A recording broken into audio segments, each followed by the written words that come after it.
Nobody's moving. Nobody's doing anything. That was what the woman at Pump 4 said afterward, when the police asked her to describe what she saw. She'd been standing 6 feet away.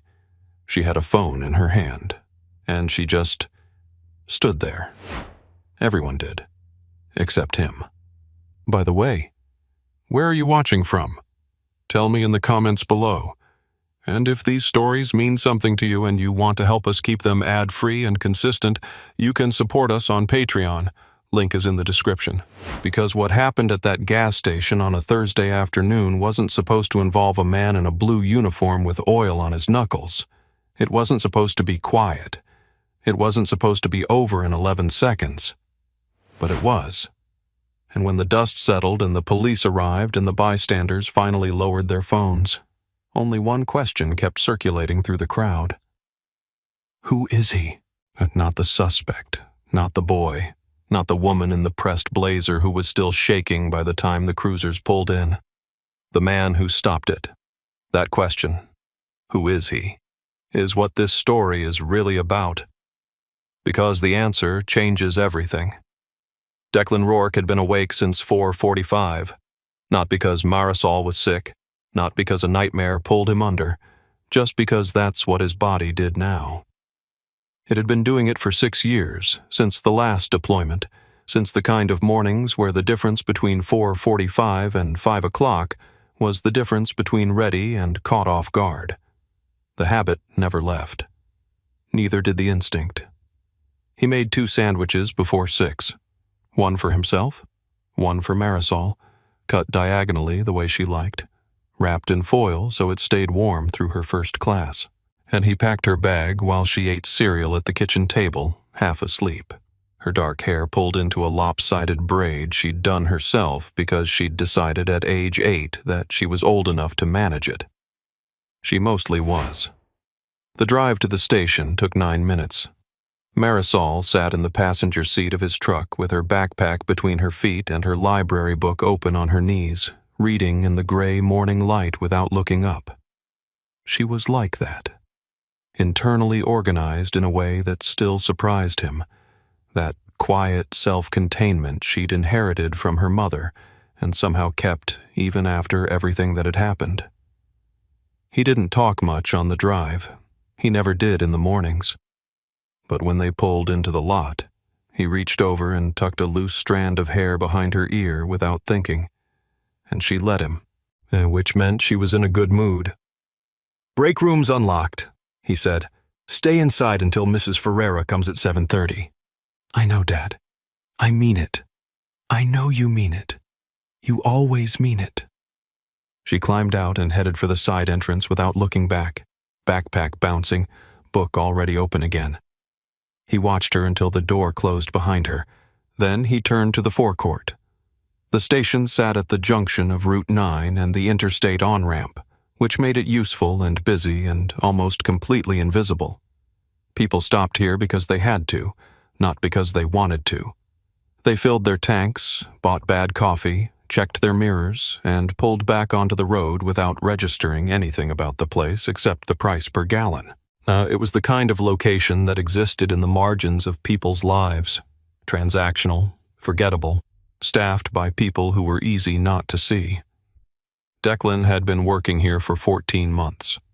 He pulled on his uniform jacket, ran through the morning checklist, forecourt lights, squeegee buckets, pump 7, which had been sticking, and then took up his position near the service bay entrance.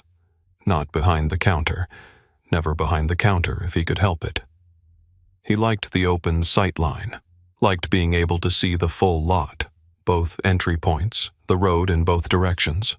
Old habit. He noticed the van at 7:52. It came in from the interstate side, moved slowly through the lot without stopping at a pump, and pulled to the far edge near the air and water station. The engine stayed on. The driver didn't get out. The plates were from out of state, which wasn't unusual. The position of the vehicle was. Parked facing out. Engine running. Driver's window down 2 inches. Declan noted the plate number without reaching for his phone. He went back to checking pump 7, but he didn't stop watching. The van didn't move for 23 minutes. Declan knew because he'd been counting, not obsessively, not with any visible tension. Just the low-grade internal clock that had been running in the background of his life for so long, he barely noticed it anymore. 23 minutes at an air and water station with a running engine and a driver who hadn't stepped out once. No dog being watered, no tires being checked. No one in the passenger seat was waiting. Just a vehicle, idling, pointed at the exit. He refilled the squeegee buckets. But he helped a woman in a minivan locate the tire pressure gauge. He walked the pump 7's panel twice and found the stuck mechanism on the second try. A small piece of grit lodged in the release latch and cleared it with his thumbnail. Routine. Ordinary. The kind of morning that looked, from the outside, like nothing at all. At 8:17, the van pulled out. Declan watched it go. Note the direction. Back toward the interstate, not the town road. He held the plate number in his head for another few minutes, then let the morning absorb it. Could be nothing. Usually there was nothing. But the body keeps its own records, separate from the mind's conclusions, and somewhere underneath the ordinary rhythm of his shift, something had been filed away. He went in to check on Marisol at 8:30, and she was at the break room table with her homework spread out in front of her, pencil moving, library book face down beside her elbow. She'd eaten the second half of her sandwich. The foil was folded neatly at the corner of the table, which was something her mother used to do, and which Marisol did now without knowing why. "Mrs. Ferrera's late," she said without looking up. 5 minutes, he said. She texted. "She's always 5 minutes. Most people are." Marisol looked up at that, the way she did when she suspected he was saying something that meant more than it sounded. She had her mother's eyes, that particular quality of attention that made you feel you were being read rather than looked at. Then she went back to her homework, apparently deciding he wasn't being philosophical, just factual, and he stood in the doorway a moment longer than necessary. Then he heard a car pull in at Pump 3, and he went back to work. Across the city, in a wood-paneled courtroom on the 4th floor of the Halverton County Courthouse, Judge Vivian Ashworth was 40 minutes into a custody modification hearing that should have taken 20. She sat straight-backed behind the bench, reading glasses low on her nose, the petition open in front of her. The petitioner was a man named Garrett Solis, 34 years old, 2 tours in the Marine Corps, currently employed as a warehouse supervisor. He was requesting a modification to his visitation schedule, citing changed circumstances following his ex-wife's relocation. His attorney had submitted documentation. His record was clean. His daughter, by all accounts in the file, adored him. Said the PTSD disclosure was on page 11. Vivian had seen it before she'd seen almost anything else. She asked 2 clarifying questions, listened to both attorneys, reviewed the guardian ad litem's report, and ruled against the modification. Her reasoning was procedural, contained, airtight, instability of primary residence, insufficient documentation of the therapeutic support framework, the child's current adjustment to her environment. Every word was defensible. Every word was, in its own careful way, true. Garrett Solis nodded when she finished. Just nodded. Didn't argue, didn't react, just gathered himself with the particular composure of a man who had learned that some rooms don't respond to anything you say. That composure, Vivian noted privately, was actually a point in his favor. She noted it, and then she moved on to the next case. If you're finding this story as gripping as we do, hit subscribe and turn the bell on, because every week we bring you stories about the people the world forgot to look at. You won't want to miss what's coming. Her clerk, a young woman named Priya, who had been with her for 2 years and had learned exactly how much candor the judge would tolerate, caught her at the elevator after the session wrapped. "The Solis petition," Priya said carefully. His service record had 3 commendations. 2 of them were for... "I read the file, Priya." "Of course." The elevator arrived. Vivian stepped in. "He can reapply in 6 months with updated documentation," she said. The framework is there. He simply hasn't met it. Priya didn't respond. The doors closed. Vivian checked her phone. She had a 4 o'clock dinner, a conference call at 2, and she needed to collect Owen from his after-school program by 5:30 at the latest. She pulled up her navigation app and found the fastest route. It took her past the gas station on Route 9. Owen Ashworth was 7 years old and had recently developed a passionate interest in anything with wheels. Vivian had learned this the hard way over the past 3 months, through detours to construction sites, through lengthy negotiations in toy aisles, through the specific exhaustion of explaining to an articulate and relentless child why they could not, in fact, stop and look at every truck they passed on the highway. He wasn't difficult. He was just intensely, completely alive in a way that Vivian sometimes found disorienting, as though the volume of his curiosity operated on a frequency her courtroom composure wasn't quite calibrated for. She picked him up at 5:28. He was waiting at the after-school entrance with his backpack on his front, which he did when he was excited about something, and his sneakers lighting up with each step, a concession she'd made in October that she was still mildly regretting. He climbed into the back seat and immediately began telling her about a classmate named Theo who had brought in a book about monster trucks and the specific load-bearing capacity of their tires. Vivian pulled into traffic. "That sounds educational," she said. "It was awesome," Owen corrected. She merged onto the main road and let him talk, giving the appropriate responses at the appropriate intervals, and her mind still partly in the courthouse. The Solis case had lodged somewhere behind her sternum in the way certain rulings occasionally did, not with doubt exactly, but with the particular weight of a decision that had been correct and uncomfortable in equal measure. She was practiced enough not to confuse discomfort with error. The law wasn't designed to feel good, it was designed to hold. The navigation prompted her to take the Route 9 exit. "Are we stopping?" Owen asked, tracking the turn with the radar all children seemed to have for any deviation from the direct path home. I need fuel." "Can I get a snack? You had a snack at school. That was hours ago. It was 90 minutes ago."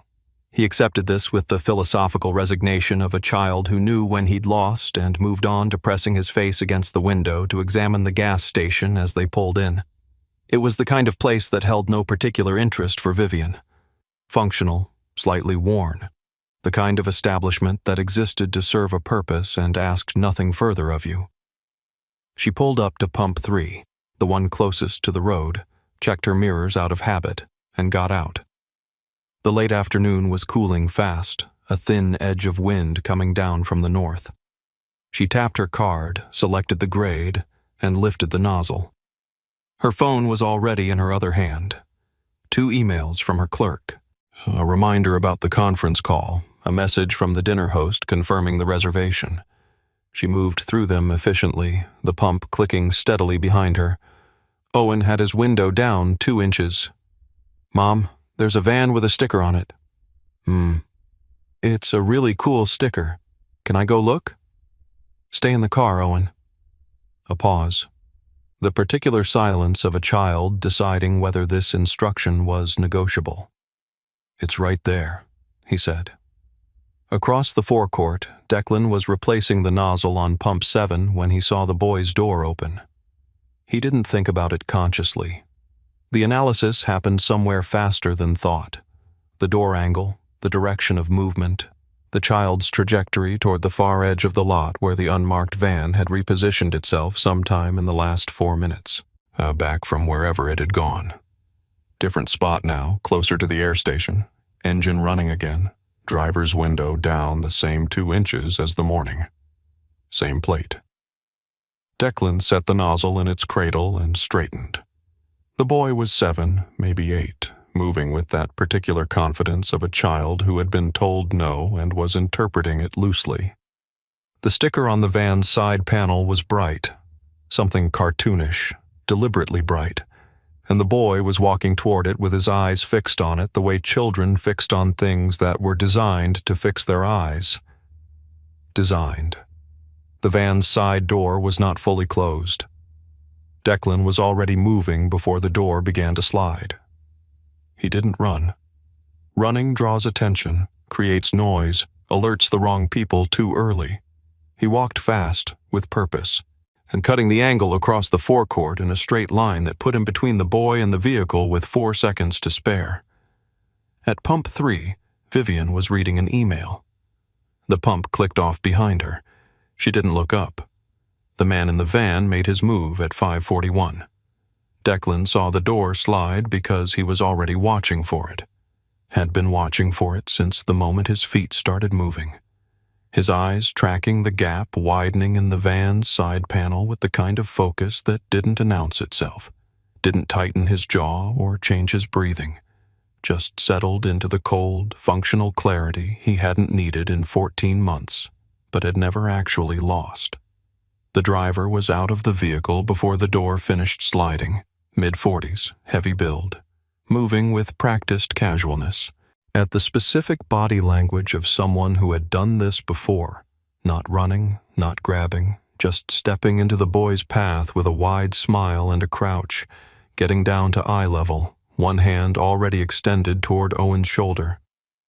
"Hey, buddy, do you like that sticker? I've got more inside." Owen stopped. I looked at the hand. I looked at the sticker. 7 years old, and already something in him hesitated. That animal instinct children have before the world teaches them to override it. He didn't step forward. But he didn't step back either. Declan closed the remaining distance in 3 steps. He didn't announce himself. Didn't shout. Didn't reach for his phone. Didn't do any of the things that give a man like that a window to move. He simply stepped in front of Owen, between the boy and the outstretched hand, and stopped there. And the quality of his stillness was such that the driver looked up and immediately understood that something had changed. "Back away from the child," Declan said. Not loud, not aggressive, the way you'd state a fact about the weather. The driver straightened slowly, a recalibration. His eyes moved across Declan, the uniform, the oil on his hands, the gas station patch on his chest, and whatever he was looking for, he didn't find it, because the look on Declan's face wasn't anger or fear or the uncertain aggression of a civilian trying to be brave. It was nothing. It was the specific absence of expression that meant the man wearing it had already decided how this was going to go. "Just talking to the kid," the driver said. "No," Declan said. "You're not." The driver moved then, not toward Owen, but sideways, trying to create space, trying to get back to the vehicle door. Standard. Predictable. Declan had seen it more times than he could count in places where the stakes had been considerably higher than a gas station forecourt in late afternoon.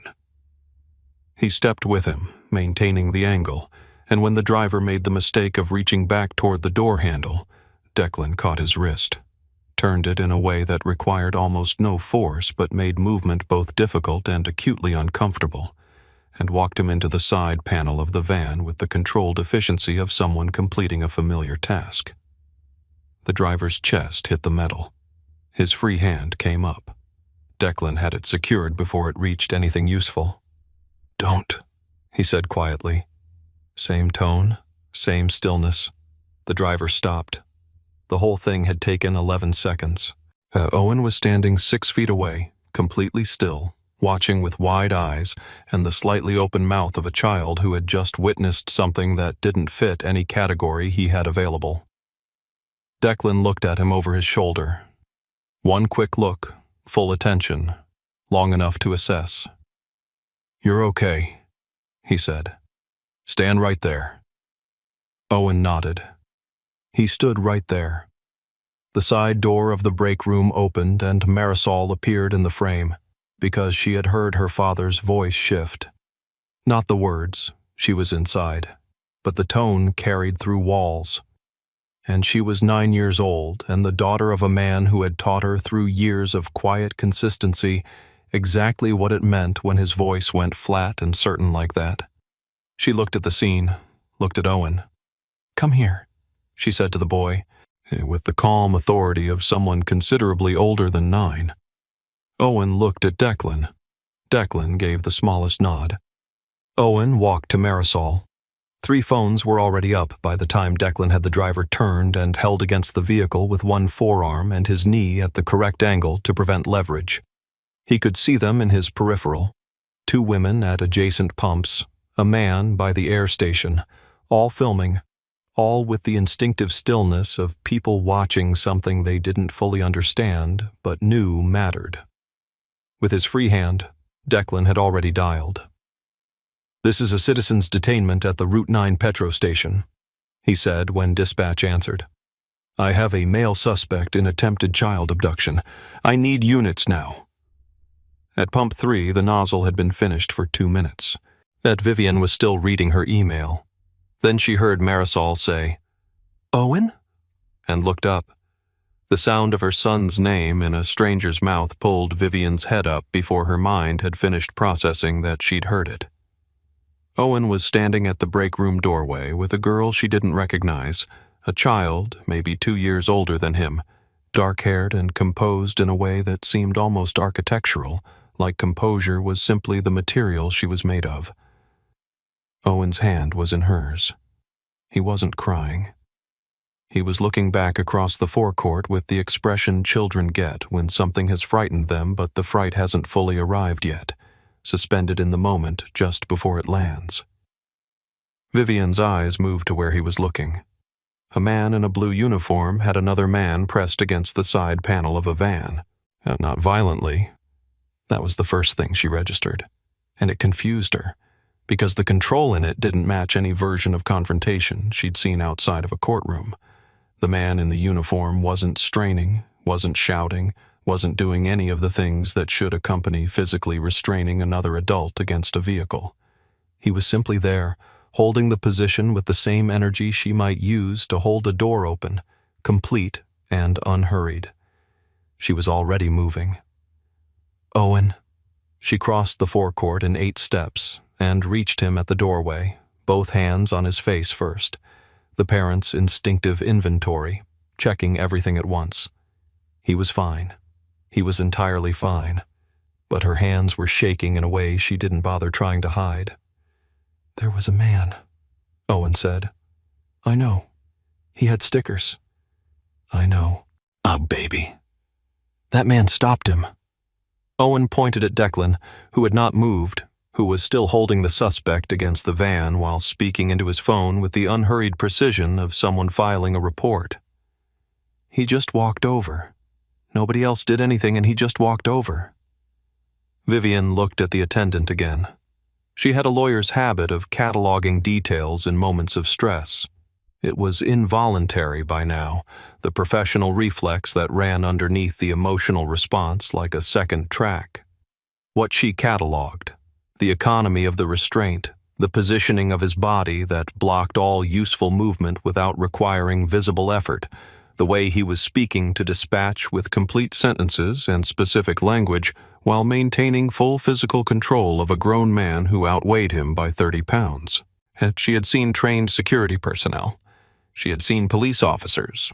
She had seen, in various legal contexts, men who were paid specifically for their physical competence.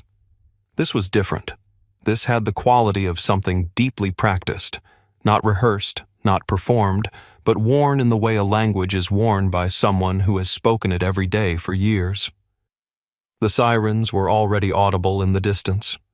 The girl, Owen's hand still in hers, looked up at Vivian with dark eyes that held neither fear nor particularly intense curiosity, just a kind of patient steadiness that was almost more unsettling than the scene behind her.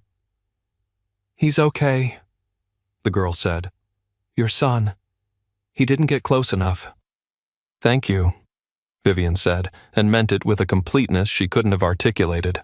What's your name?" "Marisol." "Is that your father?" Marisol looked across the forecourt at the man in the blue uniform. Something moved briefly in her expression. Not quite a smile, not quite pride. Something quieter than both. "Yeah," she said. "That's my dad." Two police cruisers pulled into the forecourt within 90 seconds of each other. Declan remained exactly where he was until the first officer reached him, then transferred the suspect with the kind of efficient handoff that made the officer pause. A fractional hesitation, a professional registering something unexpected, before snapping the cuffs on and taking control. Declan stepped back, rolled his right shoulder once, looked across the lot to where Marisol was standing with the boy and his mother, confirmed what he needed to confirm, and then did something that made three separate people watching later describe the moment in almost identical terms. He went back to check pump 7. Not dramatically. Not slowly, making sure people saw. He just turned, walked back to the pump, and crouched down to look at the release mechanism he'd been working on before all of this started. As though the most important thing, now that it was over, was to finish what he'd been doing. One of the women who'd been filming lowered her phone and said, to no one in particular, "Did he just go back to work?" If you've made it this far and this story is hitting you somewhere real, subscribe, turn the bell on, and stay with us. The best part of this one is still coming, and trust me, you don't want to walk in halfway. A second officer approached Declan with a notepad. Declan stood. Ate gave his name, his position, the plate number he'd memorized that morning, the timeline from first observation to detainment, and the exact wording of what the suspect had said to Owen. He gave it in order, without hesitation, without editorializing, the way someone gives a debrief. The officer wrote it all down without interrupting. Then he looked up. "You said you noted the plate this morning?" 7:52, Declan said. "First pass." The officer looked at him for a moment. Then he wrote that down too. The officer's name was Brandt, and he had been on the force for 11 years. In 11 years, he had taken a lot of statements. He had learned to read the difference between someone recounting an event and someone reconstructing one, the pauses, the hedging, and the way memory softened details at the edges when it was working honestly versus the suspicious crispness of a story that had been arranged in advance. He had learned to listen not just to what people said, but to the architecture of how they said it. Declan Rourke's statement had no edges. It moved in a single clean line from 7:52 in the morning to 5:41 in the afternoon, with times, positions, behavioral observations, and the specific language of the suspect's approach to the boy delivered in the same flat, careful register throughout. No drama, no inflation, no moment where the teller inserted himself as anything other than a person who had observed something and then acted on it. Brandt finished writing, looked at his notes, looked at Declan. "Can I see some ID, Mr. Rourke?" Declan produced his wallet and handed over his license without comment and waited. Brandt took it back to his cruiser. Declan stayed where he was by pump 7 and watched the second officer managing the scene perimeter. Bystanders eased back, the van being photographed, the suspect in the rear of the first cruiser staring at the headrest in front of him. The phones were still out.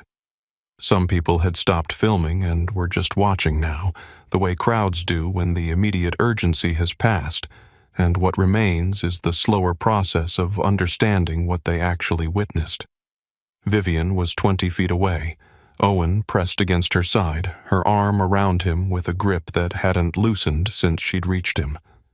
She was watching Declan with the focused attention of someone trying to solve a problem they didn't yet have the correct framework for, and he was aware of her watching. He didn't look back. Brandt returned from the cruiser. He walked a little differently on the return trip. Not dramatically, nothing that would read to a civilian as significant.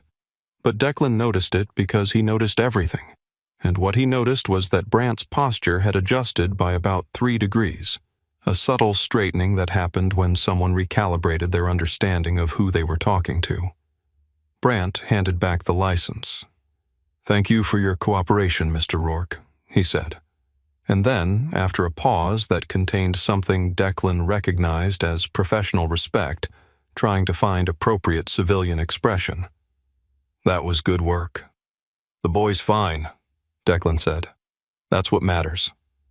Brandt held his gaze for a moment, nodded, and moved back toward the cruiser. Vivian had watched the exchange.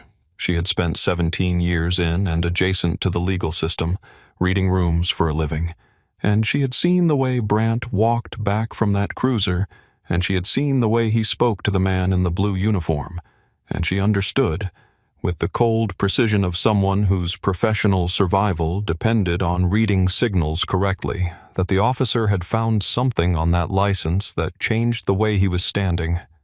She needed to know what it was. It wasn't strategy. It wasn't the judicial reflex. It was something more fundamental. The need, sitting in the center of her chest where her son had just pressed his head, to understand exactly who had stepped between Owen and that van. She took out her phone, typed the name she'd heard the officer use, Declan Rourke. The first result was a news article from 6 years ago, a military publication.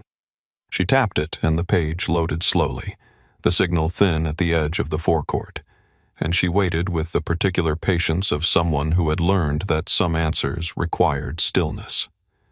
The photograph loaded first, younger, sharper around the edges in the way people are before life rounds them down, dressed in uniform, not the blue gas station kind, the other kind. The kind with insignia she recognized even with her limited military literacy as something significant.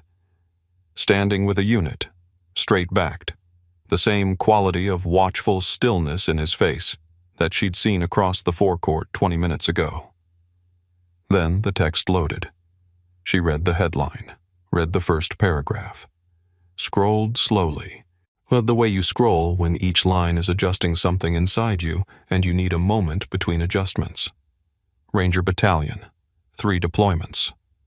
The specific nature of the operations wasn't detailed in the public article, but the language around them was. The careful, understated language that military journalism used when the details themselves were classified.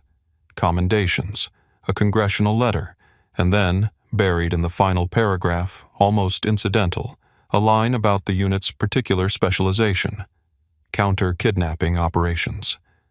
Vivian stopped scrolling. She looked up from her phone. Across the forecourt, Declan was crouched beside Pump 7 again, working at something with his thumbnail, his back mostly to her, as ordinary and unremarkable as the asphalt beneath him. Her phone was still lit in her hand. Owen tugged her sleeve. "Mom," he said, "is that man going to be okay?" She looked down at her son, at his face, which was fine, which was completely fine, which was going to be fine because of the man crouching by the pump who had memorized a license plate at 7:52 in the morning and said nothing about it to anyone. "Yes," she said.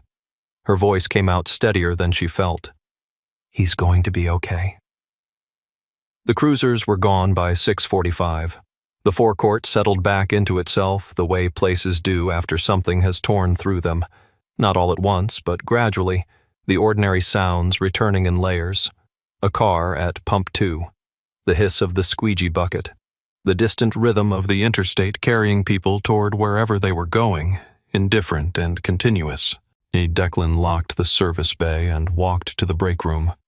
Marisol was at the table where he'd left her that morning, homework packed away now, library book open again, the foil from her sandwich still folded at the corner. The familiarity of it, the specific, small constancy of his daughter at that table in that position, landed somewhere in his chest with a weight he didn't try to name. She looked up when he came in. "Police took a long time," she said. "They usually do." "The lady kept looking at you." He pulled out the chair across from her and sat down. His right shoulder was talking to him slightly, the old injury from the second deployment that the cold always found before he did. He rolled it once and it quieted. "What lady?" he said, though he knew. "The boy's mom." Marisol turned a page without looking at it. She was reading something on her phone and then she just stared at you for like 2 whole minutes. "People stare after something happens. Not like that." He didn't answer that. Marisol had a precision about observations that he'd stopped arguing with around the time she turned 7.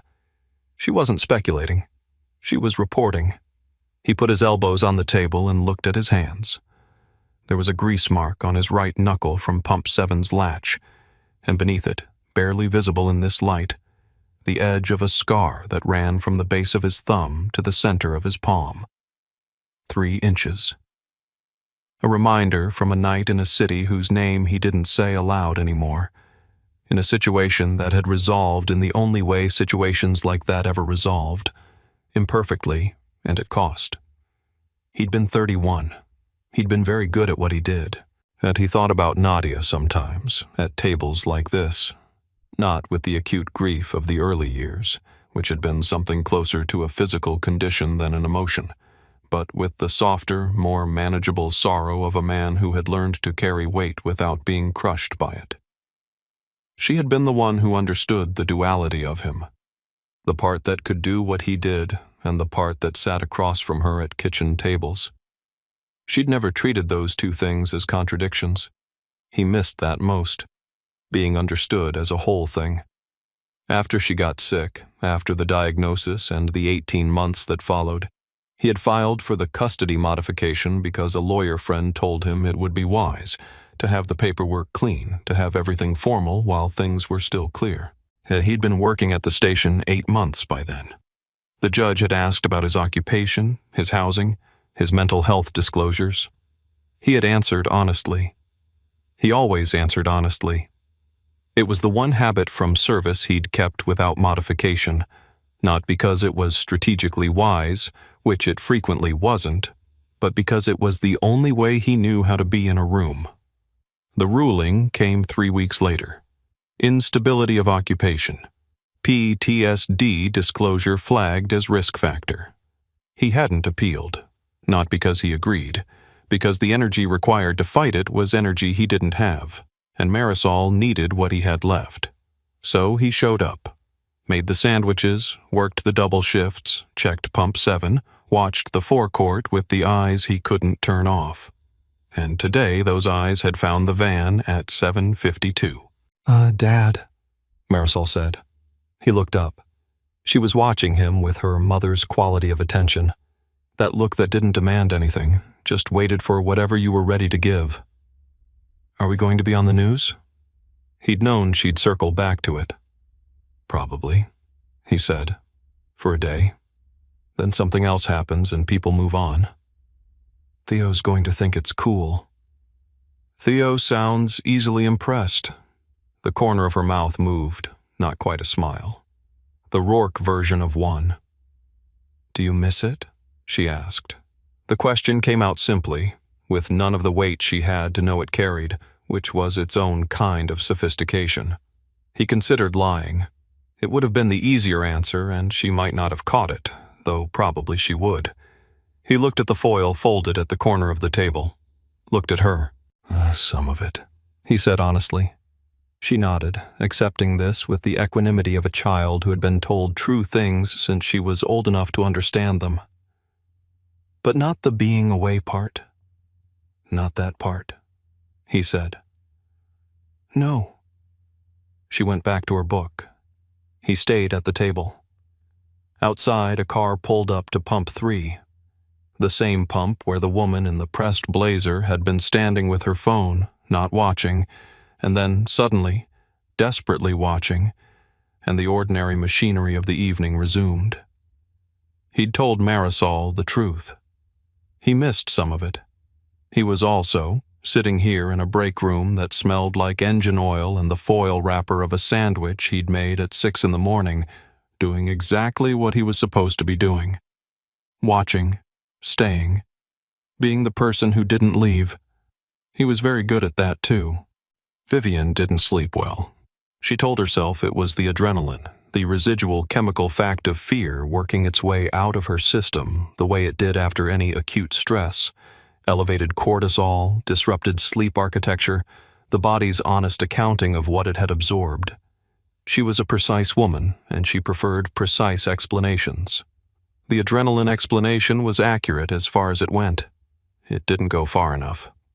She lay in the dark of her bedroom and listened to Owen breathing through the monitor she hadn't used in 2 years, but had turned back on tonight without examining the impulse, and she thought about the line she'd read on her phone in the gas station forecourt. counter-kidnapping operations. Not general combat. Not standard infantry deployment. Specific, trained, specialized work. The kind that required a particular combination of perceptual precision and physical control that she understood now was exactly what she had watched function in real time at 5:41 on a Thursday afternoon. The man had seen it coming before it started, had positioned himself before the door fully opened, had contained the situation in 11 seconds with no collateral chaos, no escalation, no civilian at risk. She had the language for it now. It didn't make the image of Owen walking toward that van easier to hold. She got up at 5:30, made coffee, and opened her laptop at the kitchen table. The local news had picked up the story overnight. A brief piece, 40 seconds of footage from one of the bystander phones. The headline reading, "Gas station worker stops suspected child abduction on Route 9. And the footage was clear enough. You could see the economy of it. The way Declan moved across the forecourt, the angle he cut, the complete absence of wasted motion. The comments beneath the article were already asking the same question. Who is this guy? By the time she finished her first coffee, 3 veterans advocacy accounts had shared longer versions of the clip with Declan's service record attached, pulled from public military records, the same article she'd found herself the evening before. The phrase that kept appearing in caption after caption was the one that had lodged in her chest like a splinter. Former Army Ranger. Works at a gas station. She read it 4 times on 4 different posts, and each time it landed with the same force. Not because it was accusatory, because none of the posts were directed at her, yet none of them knew who she was or what her connection to this man's history was. But because she knew. She knew the connection, and the knowing was its own specific discomfort. Owen came downstairs at 7. He was in his pajamas, hair flattened on one side, carrying the stuffed dog he'd stopped bringing to breakfast 6 months ago, and had apparently retrieved from wherever he'd stored it. He climbed into the chair beside her without a word, and leaned against her arm, and she closed the laptop. "Did you sleep?" she asked. "A little." He picked at the dog's ear. "Was that man in trouble? The man who stopped it?" "No." "Good." A pause. He was really calm. "Yes," she said. "He was." "Theo would never believe me." She put her arm around him, and he settled into her side, and she sat with that, with the particular relief of her child's weight against her, and tried not to think about how different the weight of this moment might have been. How easily the evening could have organized itself into something she would not have recovered from. She thought about Declan Rourke at a kitchen table somewhere in this city, making a sandwich for his daughter, driving a truck with a 9-year-old in the passenger seat, working a double shift at a gas station because the custody paperwork needed to be clean, because the lawyer said formal was better, because he had answered honestly when the court asked about his mental health, and honesty had cost him in the way honesty sometimes does in rooms that are designed to evaluate rather than understand. She thought about her own handwriting on that ruling. Or instability of occupation. If you've been with this story from the beginning, you already know this is more than a rescue. Subscribe and hit the bell so you're there when we show you exactly what Vivian does next, because that decision changes everything. She opened the laptop again, pulled up the court management system, searched the name. Declan Rourke. The file loaded. She opened it slowly, the way she'd scrolled through the phone screen the night before, giving herself a moment between each thing she found. Her own ruling looked different at 5:45 in the morning with Owen asleep against her arm. Not legally. It was still defensible, still procedurally correct, still built on the framework she had applied consistently across dozens of similar cases. All of that remained true. But defensible and right were not always the same architecture. She had known that. She had always known that. It was the kind of knowledge that the structure of the job made easy to set to one side. She read the ruling to the end. Then she sat for a long time, the coffee going cold beside her. Owen's breathing evening out into sleep, the morning arriving gray and ordinary through the kitchen window. The file sat open on her screen until 8:15. Vivian didn't close it. She didn't annotate it, didn't reach for her legal pad, didn't do any of the things her hands usually did when she was working through a problem. She just read it. Again. The way you read something when you're no longer looking for what it says, but for what it means. Those being, she was discovering, two different exercises entirely. The language was hers. She recognized every construction, every carefully weighted phrase, the specific architecture of her own reasoning laid out in the formal structure of a written ruling. She had drafted it in 40 minutes on a Wednesday afternoon 14 months ago, between a conference call and a sentencing review. She remembered the afternoon, vaguely, not the case specifically, because there had been others that week, but the general texture of it, the steady throughput of work that characterized her professional life. 40 minutes. She had determined the shape of a man's relationship with his daughter in 40 minutes on a Wednesday afternoon. The instability of occupation finding had been technically sound. He had been at the station 8 months, which was insufficient employment history under the framework she applied. And the PTSD disclosure had been flagged not as disqualifying but as requiring supplementary therapeutic documentation, which he hadn't submitted. Every piece of it was defensible. Every piece of it fit the framework. The framework, she was beginning to understand, had a shape. And the shape had edges. And things fell off edges. She thought about Priya at the elevator. His service record had 3 commendations. She had moved past it. Not cruelly, not dismissively, just efficiently, the way you moved past the details that weren't structurally relevant to the analysis you were conducting. You couldn't absorb everything. The system processed volume. That was its function. The system had processed Declan Rourke in 40 minutes. He had not appealed. That detail had seemed neutral in the file.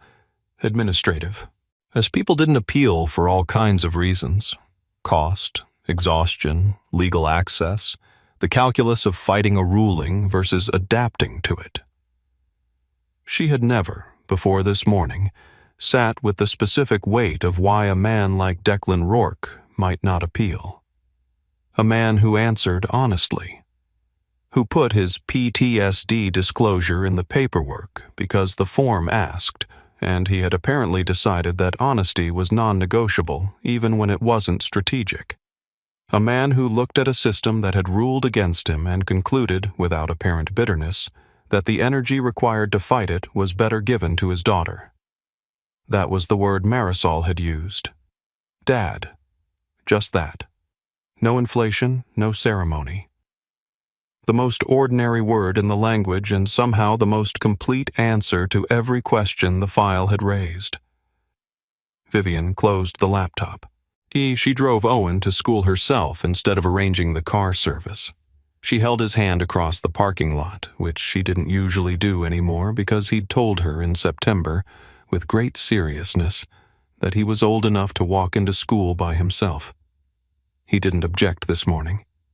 He seemed to understand, with the instinct children had for when their parents needed something, that this was one of those mornings. At the door, he hugged her around the middle. "Bye, Mom. Have a good day, baby." He went in. She stood at the entrance until he disappeared around the corner of the corridor, then walked back to the car and sat in the driver's seat for a moment before starting it, and allowed herself to feel the full weight of what the previous 16 hours had deposited in her. Then she drove to the courthouse. Miss Priya was at her desk when Vivian came through. She looked up with the calibrated neutrality of someone who had learned to read her employer's mood from the quality of her footsteps in the corridor. "Morning," Priya said carefully. "Pull 3 files for me." Vivian set her bag down and turned on her computer. "Veterans' custody petitions from the last 24 months. Specifically the ones where the PTSD disclosure was flagged as a factor in the outcome." Priya's expression didn't change, but something shifted behind it. "All of them?" she asked. All of them. That might be. I know how many there are, Priya. She said it without sharpness. A statement, not a rebuke. Pull the files. Of course. Priya stood, paused. Should I include the Rourke modification from 14 months ago? Vivian looked at her screen. It'll be in the set, she said. Yes. Priya left to pull the files. Vivian opened her email. There was a message from a local news producer requesting comment on her presence at the Route 9 incident. There was one from a veterans advocacy organization, a polite, carefully worded note that had clearly been drafted by someone who understood the legal system well enough to know exactly how to apply pressure without appearing to. She read the advocacy letter twice. Then she opened a blank document and began to write. Not a ruling, not a memo. Something she hadn't written in a long time. A set of questions she was putting to herself, in her own words, without the framework organizing the answers in advance. Outside her window, the city was fully awake. Somewhere across it, she knew. A man in a blue uniform was checking Pump 7. She started writing. Declan found out about the review on a Tuesday. His lawyer, a woman named Cecile Adeora, who handled veterans' legal aid cases out of a shared office on Merchant Street, and who had told him 14 months ago, with genuine regret, that the appeal window had closed before he'd contacted her, called him at 8 in the morning while he was cleaning the service bay. He had the phone wedged between his ear and his shoulder, a rag in one hand, the bay door letting in the cold morning air and the sound of early traffic from Route 9. The court has initiated a review, Cecile said. 3 cases. Yours is one of them. He kept cleaning. What kind of review? He asked. Formal. Judge initiated. That means it didn't come from a petition. It came from inside the bench itself. A pause. Declan. That doesn't happen. Not like this. Not without something significant pushing it. I know what pushed it, he said. The incident. The incident. Cecile was quiet for a moment. He could hear her thinking. The specific silence of a lawyer recalibrating around a development that didn't fit the standard model of how things moved. How do you feel about it? She asked. He thought about that, wiped down the bay wall in a slow, even stroke. I feel like Marisol has a parent who showed up, he said. The review doesn't change that. But yeah, I'd like it on the record. That's what I thought you'd say. Another pause, warmer this time. I'll be in touch when I have the specifics. He hung up and finished the bay, as Marisol didn't know yet. He wasn't going to tell her until there was something concrete to tell. Not because he was protecting her from disappointment. She was too old for that kind of protection and too perceptive for it to work anyway. But because she'd been living in the same stability he'd built around her for 14 months, and he didn't want to introduce a variable that might shift the ground before it had solidified. She had enough to manage. She was 9.5 raising herself in the spaces between his shifts, folding her own foil and walking herself through her own mornings with a self-sufficiency that he was proud of and quietly grieved in equal measure. He wanted to give her certainty, not hope. Certainty. And he drove to the station at 9:15 and took the second half of his shift from a colleague who needed the hours off. The morning was gray and cold, the forecourt slicked from overnight rain, Pump 7 holding steady after last week's repair. He moved through the familiar rhythms of the work, checking, clearing, maintaining, and let the phone call settle into him at the pace it needed to.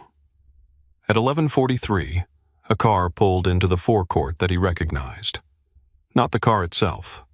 It was a different one than Thursday, a smaller model, the kind chosen for discretion rather than statement.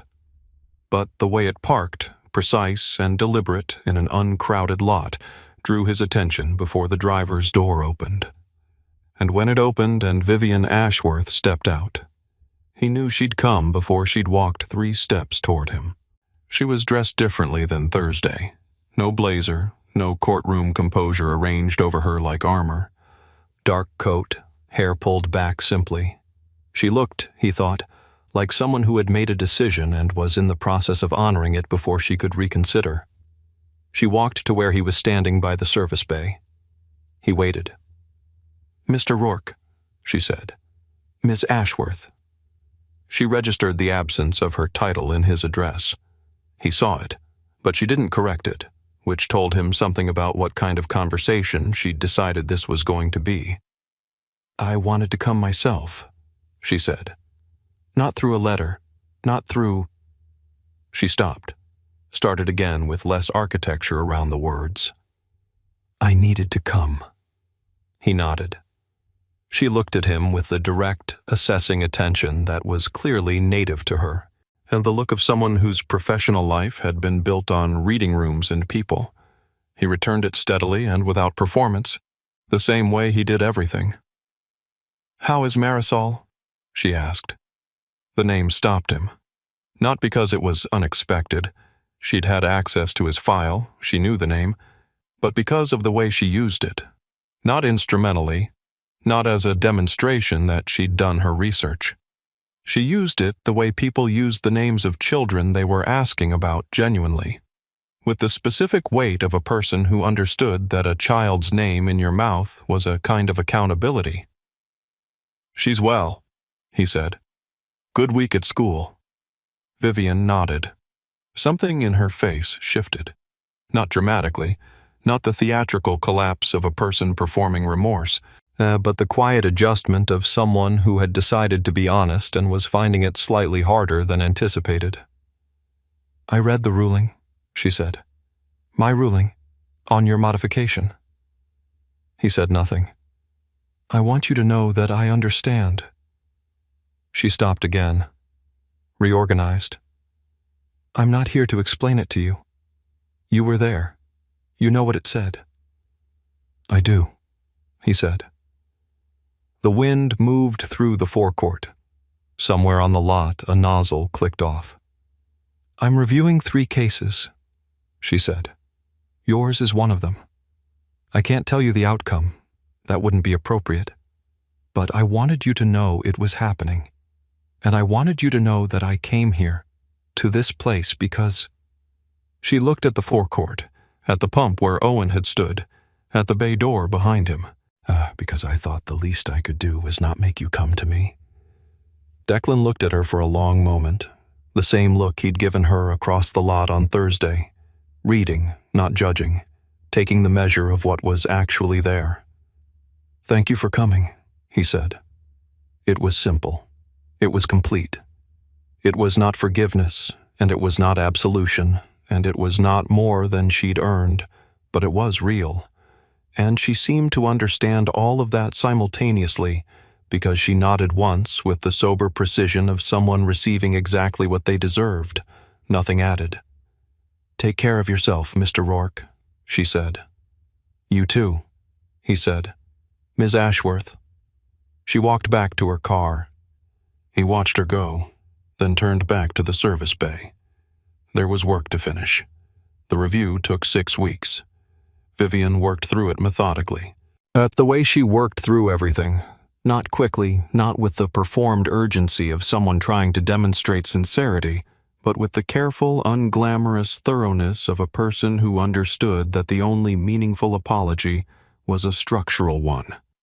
She pulled all 3 files. She read every page. She brought in an independent consultant from a veterans' mental health organization, a woman named Dr. Sasha Ferment, who had spent 15 years working with combat veterans in family court contexts and who sat across from Vivian for 2 hours on a Wednesday afternoon and said things that were difficult to hear and accurate to the point of being irrefutable.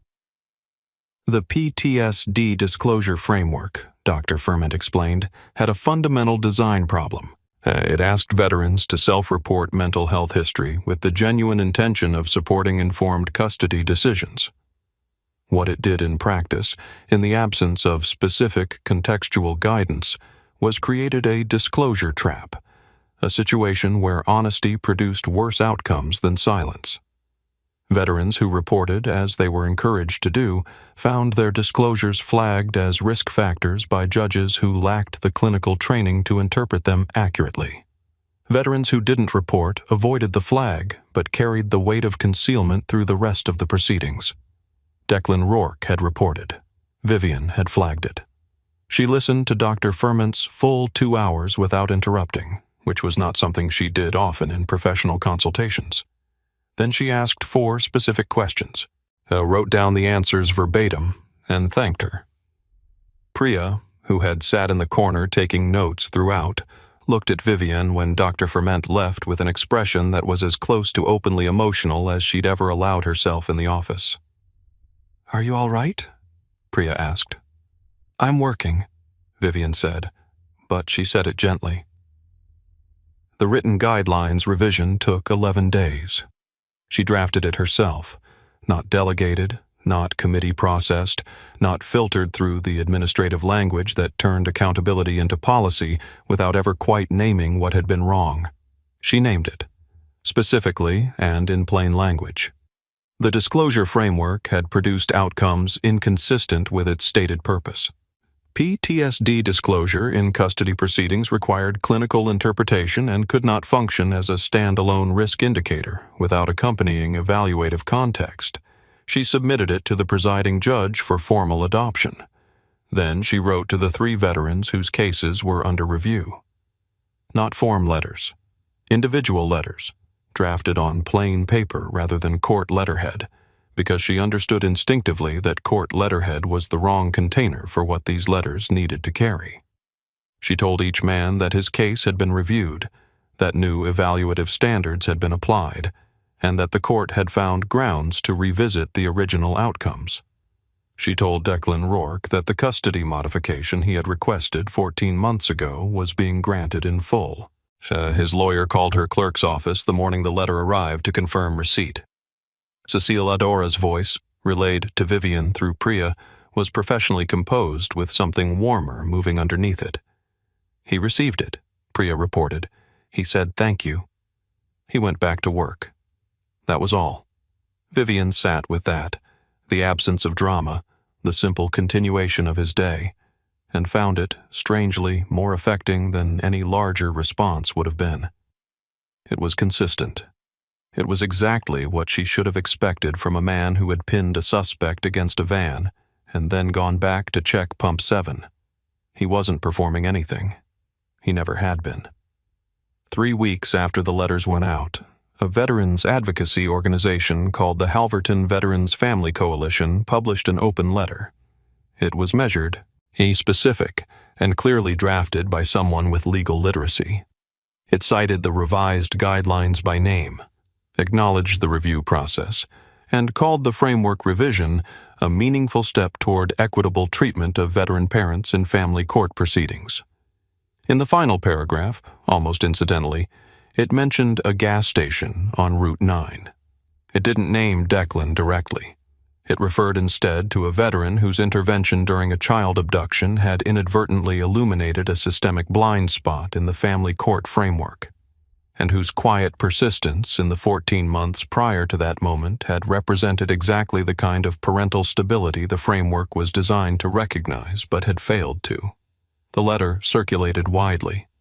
The phrase that appeared in the shares and reposts, the one that became, briefly, at the caption the story was traveling under, was not about the abduction. It wasn't about the 11 seconds or the van or the plate memorized at 7:52 in the morning. It was a single sentence from the letter's second paragraph. He didn't fight the system loudly. He just kept showing up for his daughter. Vivian read it on her phone during her lunch break, sitting alone in her office with the door closed. She read it twice. Then she set the phone face down on her desk and looked at the window for a while. Priya knocked at 1:15. "You have the Delgado hearing at 1:30, she said through the door. "I know." Vivian stood, straightened her jacket. "Pull the file." And Priya. "Yes?" "If there's a mental health disclosure in the Delgado petition, flag it for Dr. Ferment's review before I rule." A pause. "Oh, of course," Priya said, quietly. like something had been settled. Vivian picked up her legal pad and walked toward the door, and the work continued as it always did, imperfect, incremental, and today, at least, pointed in the right direction.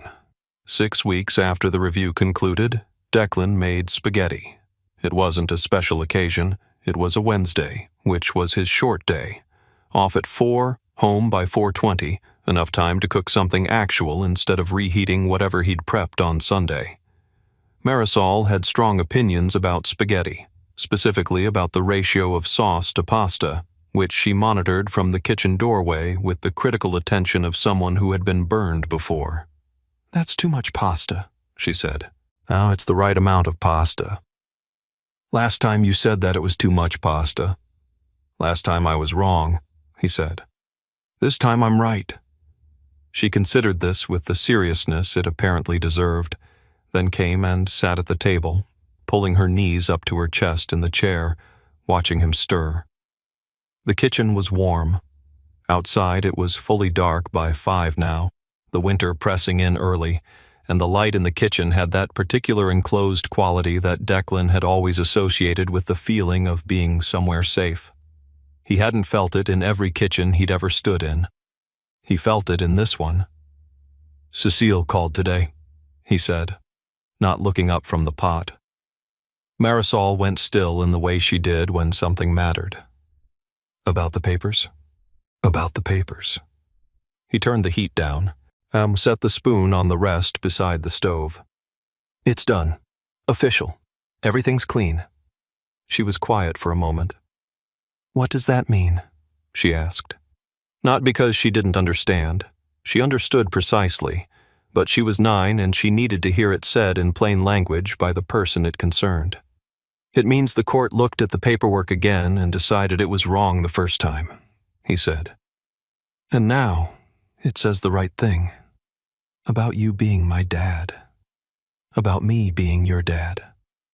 She unfolded from the chair and crossed to him and put her arms around his middle with the sudden, unself-conscious force of a child who had decided that the moment required it, pressing her face into his chest.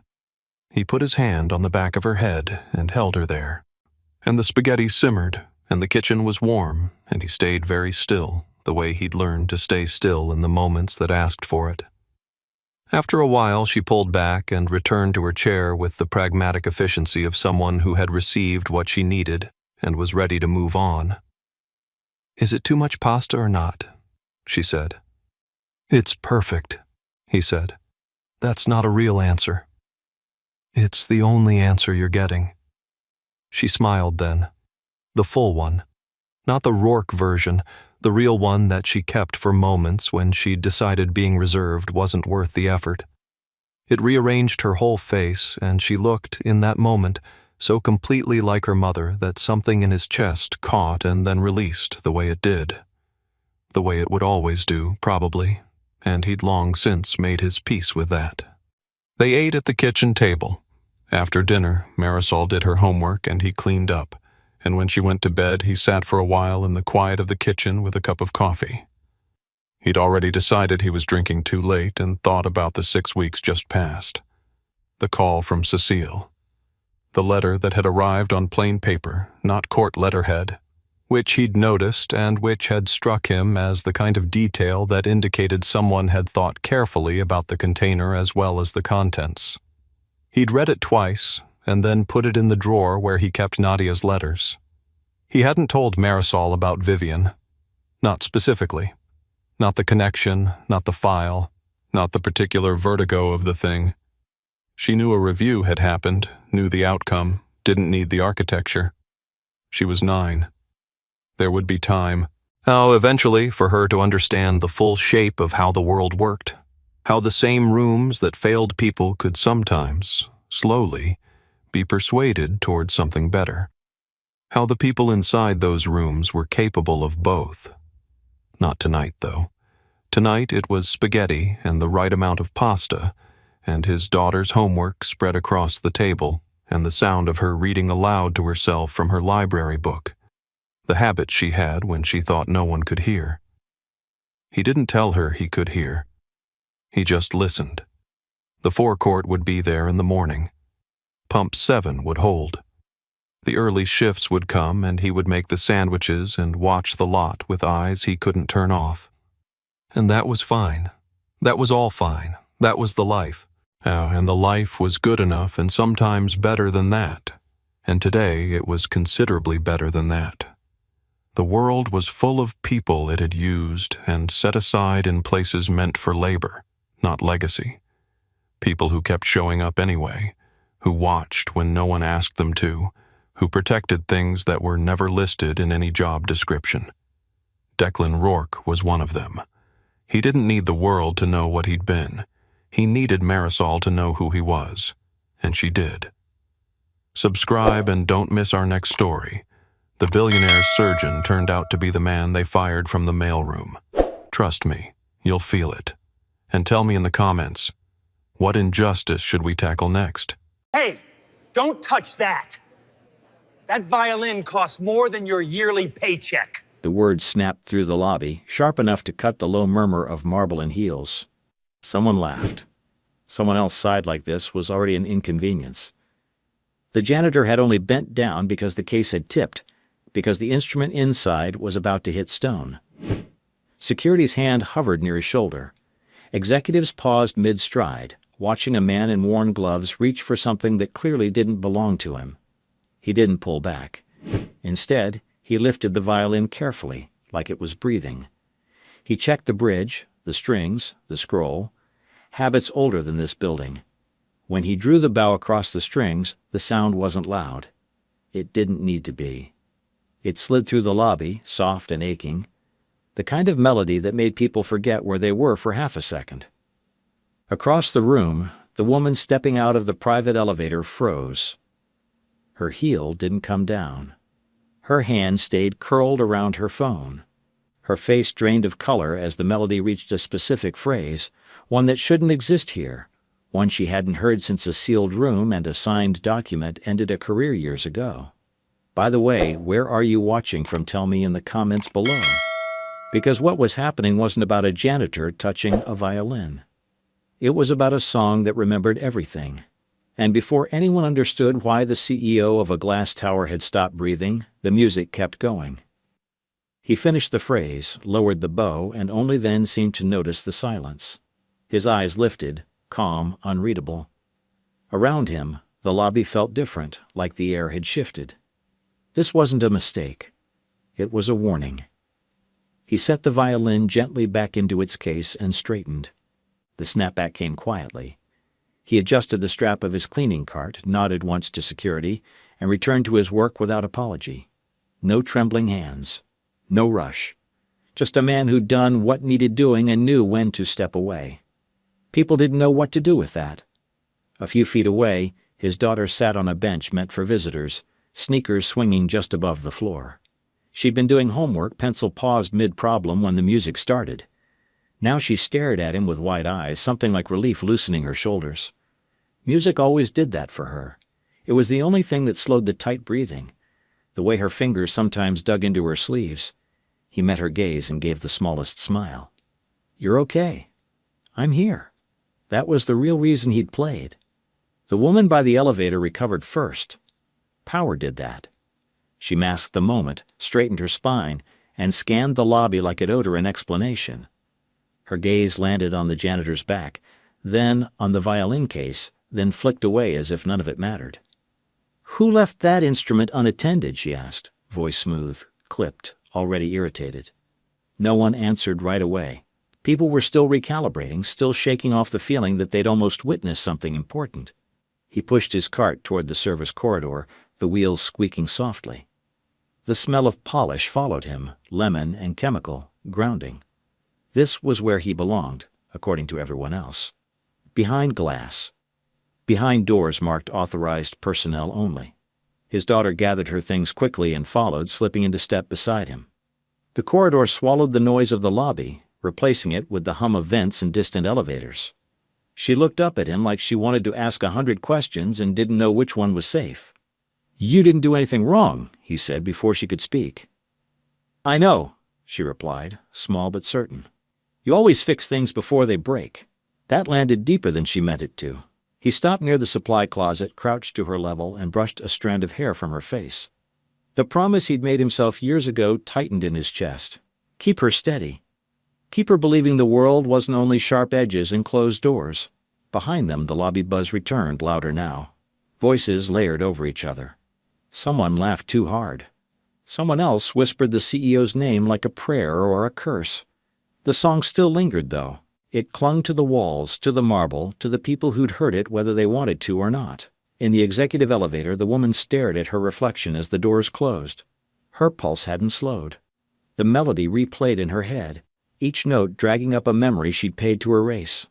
Down in the service corridor, he picked up his mop again, hands steady, mind already moving forward.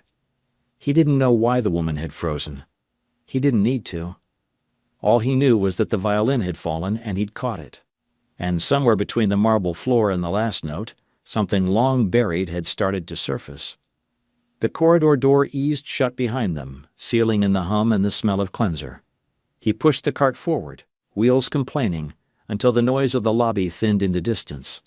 For a moment, neither of them spoke, the echo of the violin still hanging between concrete walls and exposed pipes. He parked beside the supply cage and checked the lock out of habit. His hands moved with practiced economy, wringing cloths, lining bottles, grounding himself in routine. The girl leaned against the wall, watching him like she always did when her chest felt tight, counting his movements without realizing it. "You're shaking," she said quietly. He stilled, then smiled like it was nothing. "Just cold in here." It wasn't true, but it was easier than explaining memory. He slipped off one glove and pressed his palm flat to the wall, feeling the vibration of elevators climbing. Above them, money moved. Deals happened. Down here, time moved slower, measured in shifts and lunch breaks and the weight of a backpack on a small shoulder. A radio crackled somewhere deeper in the corridor. Voices overlapped, excited, confused. He caught fragments as he worked. The CEO had stopped mid-step. Someone recognized the song. Security was asking questions that didn't have answers yet. He kept his head down. This job had rules, most of them unspoken. Don't draw attention. Don't linger where you're not supposed to be. Don't remind people you exist unless they need something cleaned up. He'd learned those rules fast after everything else fell apart. The girl slid down the wall to sit on the floor, knees tucked in. He noticed the way her fingers twisted the strap of her bag and reached into his pocket without looking. The metronome keychain brushed his knuckles, metal cool and familiar. He set it beside her, ticking softly once he wound it. Her breathing matched it within seconds. That was the other thing people never saw. The way music wasn't about applause or stages anymore. It was about survival. About keeping one small person steady in a world that didn't slow down for anyone. A pair of shoes passed the corridor entrance. Expensive, impatient. The voice that followed was sharper than before, clipped with control. Orders were being given. The building was rearranging itself around one woman's unease. He finished the row, capped the bottle, and wiped his hands on his pants. The cart looked the same as it always did. So did he. That mattered. If you're still with me, subscribe and turn the bell on, because what's unfolding here isn't just about a song, it's about how the truth finds its way back. He nudged the cart forward again, guiding it toward the service elevator. The girl stood, slinging her bag over one shoulder, metronome still ticking in her palm. She didn't ask if they were leaving. She trusted he'd know when it was time. Inside the elevator, the lights flickered once before settling. The doors slid shut with a soft thud, enclosing them in steel. The numbers lit up, descending. His reflection stared back at him, older than he felt, eyes carrying too many rooms and too much sound. He thought of the violin in the lobby, of the way the melody had slipped out before he could stop it. He'd told himself he was done with that life. Done with stages, contracts, donors who smiled while sharpening knives. He'd walked away to protect something smaller, more fragile. But the song hadn't asked permission. The elevator slowed, then stopped with a jolt. For a heartbeat, nothing happened. Then the doors opened onto the loading level, cooler air rushing in. Forklifts beeped. A truck idled, diesel heavy.